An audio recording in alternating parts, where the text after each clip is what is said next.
জিততে পারি, আমি যদি একবার জিততে পারি, আমার গায়ে একটা বেকার ছেলে রাখবো না, প্রত্যেকটা বেকার ছেলের কাজ দিয়ে দেবো, প্রত্যেক জনের হাতে পিস্তল ধরিয়ে দেবো, সবাই ছিনতাই করবে আর খাবে। বন্ধুগণ, আমি যদি একবার জিততে পারি, আমার গায়ে একটা বিধবা রাখবো না, প্রত্যেকটা বিধবার স্বামীর ব্যবস্থা করে দেবো।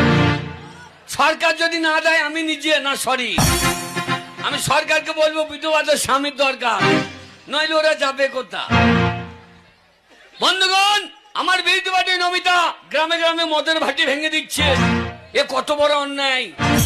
আপনারা বলুন, সারাদিন পরিশ্রম করার পর যদি একটু মদ না খেলাম, যদি লোকের পাঁচিল না ডেঙ্কাইলাম, যদি লোকের মশারি না তুললাম, তাহলে করলামটা কি? হাততালি নয় বন্ধু, হাততালি দিতে আসি নয়, শুধু ভোট দিয়ে একবার ধনকে ঠাড়ু করবো, সেটাই ধনের কাজ দেখে নেবেন।